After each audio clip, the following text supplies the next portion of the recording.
আসসালামু আলাইকুম। কি অবস্থা মনা? মনা, দেশে যেই পরিমাণ শিক্ষক খেদাও আন্দোলন শুরু হয়েছে, এটা তো আসলে এই জিনিসটা কিভাবে বলবো। বলতে গেলে একটা জিনিস ভয় লাগে যে আমি কিন্তু এখনো স্টুডেন্ট, আমি এখনো পড়াশোনা করি, আমি একজন ছাত্র। তো এখন আমি যখন কথা বলবো, এই কথাটা যদি শিক্ষকের বিরুদ্ধে যায়, সেটা কিন্তু আমি ব্যক্তিগতভাবে নিজেও নিতে পারবো না। কারণ আমার কাছে শিক্ষকের মর্যাদা, শিক্ষকের সম্মান আকাশচুম্বী। একটা কথা আছে, ছোটবেলায় শুনছি যে বাপ মা জন্ম দেয় ভূত, শিক্ষক বানায় পুত। মানে এটা হচ্ছে যে বাপ মা সন্তান জন্মই দেয় শুধু, আর একজন টিচার, একজন আদর্শ শিক্ষক, তিনি হচ্ছেন ওই সন্তানকে মানুষে রূপান্তর করেন। সেই দৃষ্টিকোণ থেকে কথা বলতে গেলে যদি কোনোটা ভুল হয়ে যায়, কোনোটা শিক্ষকের বিরুদ্ধে চলে যায়, আবার কোনো কথা যদি ছাত্রদের বিরুদ্ধে চলে যায়, আমি নিজেও তো একজন স্টুডেন্ট, তো নিজেই নিজের বিরুদ্ধে কথা চলে যায়।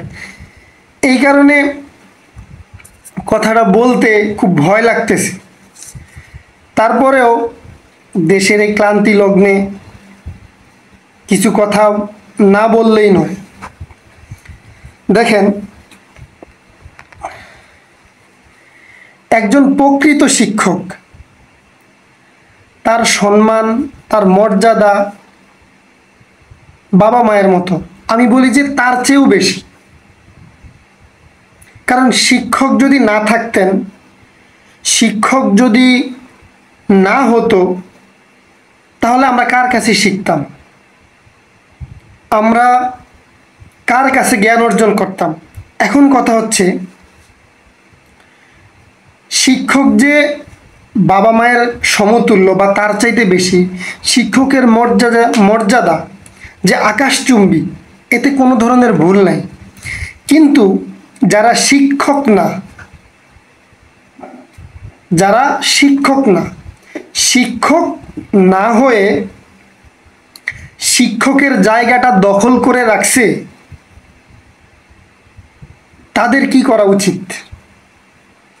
আমার কথার গভীরতা বা আমার কথাটা বুঝার চেষ্টা করেন। আমি বলছি যে শিক্ষকের সম্মান, শিক্ষকের মর্যাদা আমার কাছে আমার বাবা মায়ের চেয়ে হাজার হাজার গুণ বেশি।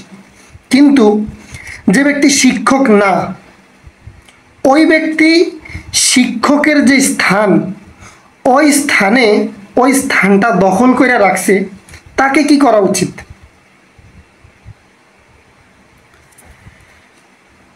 অনেক জায়গায় আমরা দেখছি যে পরীক্ষার যখন অ্যাডমিশনের টাকা নেওয়া হয়, অ্যাডমিশনের জন্য যখন স্কুল কলেজ মাদ্রাসাতে যাওয়া হয়, তখন অ্যাডমিশনের জন্য যে টাকাটা ধার্য করা হয়, তার চাইতে বেশি টাকা রাখা হয়। এটা কি কোনো অপরাধ না? দেখেন, আমি সবসময় একটা কথা বলি, বা কথাটা হচ্ছে যে কোনো মুসল্লি কিন্তু চুরি করে না। চোর মুসল্লি সাইজা মসজিদে যায় চুরি করার জন্য। মুসল্লির কাজ কোনো চুরি করে না, মুসল্লির কাজ হচ্ছে নামাজ পড়া। শিক্ষকের কাজ হচ্ছে শিক্ষাদান, শিক্ষা দেওয়া, ভালো কিছু শিক্ষা দেওয়া। সেখানে যদি শিক্ষক নামের নামদারি যারা যারা শিক্ষক না হয়ে শিক্ষকের স্থানটা দখল করে শিক্ষা ব্যবস্থার মধ্যে একটা অরাজকতা সৃষ্টি করতেছে, শিক্ষা ব্যবস্থাটাকে নিঃশেষ করে দিতেছে, তাদের কি করা উচিত? অনেক জায়গার মধ্যে মেয়েরা বোরকা পরে যায়, মেয়েরা পর্দা করবে, আমাদের ইসলামের বিধান, এটাই চিরন্তন সত্য। এবং অনেকে আমাদের স্বাধীন দেশ, যারা পর্দা করতে চায় না তাদের সেটা ব্যক্তিগত বিষয়। অনেক মেয়েরা আছে, তারা বোরকা পরে যায়, তারা হিজাব পরে যায়। তখন কি করে, অনেক জায়গায় দেখলাম যে অনেক এক ধরনের অনেক ভিডিও ফুটেজ আছে, অনেক লেখালেখি আছে, অনেক কথা আছে, তখন মেয়েদেরকে অনেক হেনস্থা করা হয়। এটা যেমন সত্য কথা। আবার অনেক মেয়েরা এরকম আছে যে বোরকা পরে যায়, পরে দেখা যায় কি বোরকা পরে গিয়া বাসা থেকে বের হয়, অথবা স্কুলের কলেজের এই কি বলে যে বাউন্ডারি থাকে, ওই বাউন্ডারির উপর দিয়া লাফ দিয়া জামা বোরকা খুইলা ব্যাগের মধ্যে রেখে তারা এদিক সেদিক চলে যায়। এটাও কিন্তু একটা অপরাধ। এখন আপনি যে ঢালাওভাবে শুধু শিক্ষকদেরকে পদত্যাগ করাবেন, শিক্ষকদেরকে লাঞ্ছনা করবেন, সেটা যেমন নিন্দনীয়। আবার আপনি যে যে কাজগুলো করতেছেন, যেই কাজগুলো এই যে বললাম যে তারা নিজেরা বোরকা খুলে ব্যাগের মধ্যে রেখে তারা চলে যায় এদিক সেদিক, এটাও কিন্তু খুব নিন্দনীয়। আপনি এই জিনিসটা কীভাবে এক্সপ্লেন করবেন? এখন আমি যদি এটাকে এইভাবে বলি যে তারা এই কাজগুলো করতে দেখেই শিক্ষকরা এই বোরকা নিয়ে বা হিজাব নিয়ে কথা বলতো, দুইটাই কিন্তু নিন্দনীয় কাজ। তারপরে অনেক জায়গাতে দেখছি যে অনেক টিচাররা, অনেক শিক্ষকরা তারা নিজেদের ক্ষমতা দেখে, নিজেদের ক্ষমতাকে খাটায়া, ক্ষমতার জোর দেখায়া অহেতুক অনর্থক ছাত্রছাত্রীদের উপর নির্যাতন করছে অনেক জায়গায়। ওই যে নুসরাত নামের একটা মেয়ের কথা মনে আছে কিনা, মেয়েটাকে যে আগুন দিয়ে পরে জ্বালাইয়া দিছিল, কত বড় নির্মমভাবে মারছে। এখন কথা হচ্ছে ক্ষমতার অপব্যবহার যেই করছে, আজ হোক কাল হোক, একদিন পর হোক, 2 দিন পর হোক, 1 সপ্তাহ পর হোক, 1 মাস পর হোক, 1 বছর পর হোক, 1 যুগ পর হোক, সে কিন্তু তার পাপের ফল পাইছে। সে কিন্তু তার পাপের প্রায়শ্চিত্ত যেটা, সেটা কিন্তু ভোগ করছে। এইটাই চিরন্তন সত্য। এটাই কেমন যেন একটা সার্কেল, যে পাপ করবে, করতে করতে করতে একটা সময় আইসা ধরা খাবে। ভালো কাজ করবে, একটা সময় আস্তে আস্তে আস্তে আস্তে ভালো কাজ করতে করতে সে তার ভালো কাজের ফল পাবে। খারাপ কাজ করবে, খারাপ কাজ করতে করতে একটা সময় আইসা সে তার ওই খারাপ কাজের মাসুল দিতে হবে। শিক্ষকদের এইভাবে ঢালাও, আমি কাদের বিরুদ্ধে কথা বলতেছি? যারা শিক্ষক না হয়েও শিক্ষার জায়গাটাকে দখল করে রাখছে এবং শিক্ষা ব্যবস্থাটাকে দিন দিন নিঃশেষ করে দিতেছে, আমি তাদের বিরুদ্ধে কথা বলতেছি। ছোটবেলায় শিক্ষাগুরুর মর্যাদা একটা কবিতা পড়ছিলাম।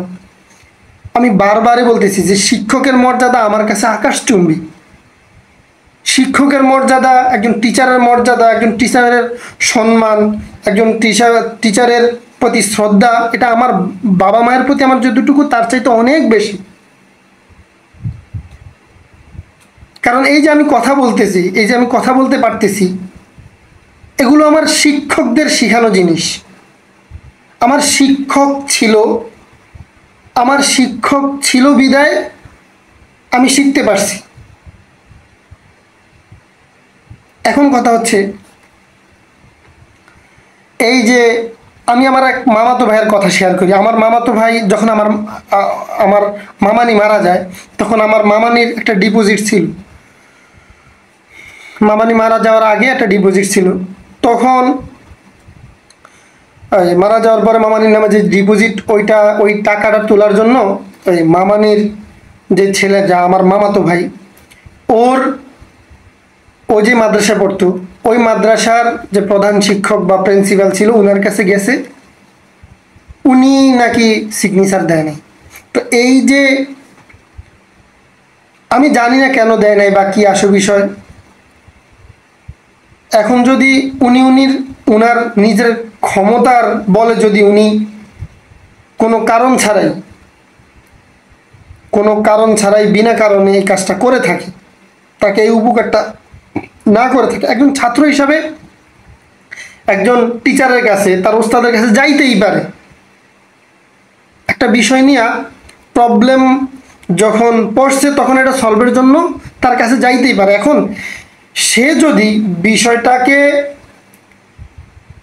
মূল্যায়ন না করে, অর্থাৎ ওই শিক্ষক যদি বিষয়টাকে মূল্যায়ন না করে,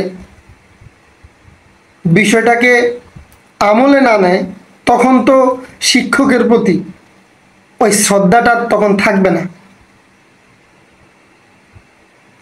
এখন কথা হচ্ছে, যারাই এই যে ক্ষমতার অপব্যবহার করছে তারাই কিন্তু লাঞ্ছনা এবং অপদস্থ হইতেছে। তবে আমি কিন্তু এটার পক্ষে না। গতকালকে একটা ভিডিও দেখলাম যে একটা শিক্ষক উনি পদত্যাগের জন্য সাইন করতে সময় হার্ট স্ট্রোক করে মারা গেছে। ওই যে বললাম যে বারবার একটা কথা বলি, এখন বলতে গেলে যদি শিক্ষকের বিরুদ্ধে যায় তাহলে আমি এটা নিজে নিতে পারবো না। আবার আমি একজন স্টুডেন্ট, এই দিক দিয়ে এই দৃষ্টিকোণ থেকে কথা বলতে গেলে আমি আবার নিজের বিরুদ্ধে আবার নিজে কেন কথা বলবো? নিজের বিরুদ্ধে কেন আমি নিজে কথা বলবো? আমি কেন স্টুডেন্টের বিরুদ্ধে কথা বলবো?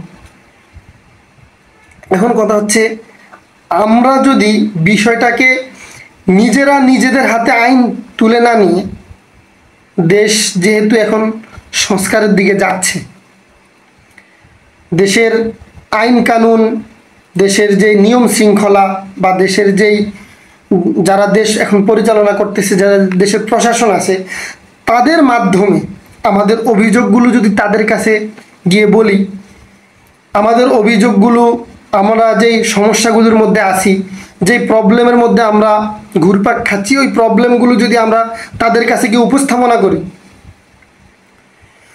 তারা যে আইন আছে, প্রশাসনের কাছে যে আইন আছে, দেশের যে আইন কানুন আছে, নিয়ম শৃঙ্খলা আছে, ওই নিয়মের ভিতর দিয়ে, ওই শৃঙ্খলার ভিতর দিয়ে যদি শিক্ষকের পদত্যাগ করানো উচিত দেশের সরকার, দেশের প্রশাসন, দেশের আইন মনে করে, তাহলে পদত্যাগ করবে। আর অন্যথায় এইভাবে আমরা কোনো শিক্ষককে হেনস্থা না করাটাই মনে হয় উত্তম হবে, এটা আমাদের জন্য আর কি। আমরা এই বিষয়টা একটু সবাই খেয়াল রাখবো।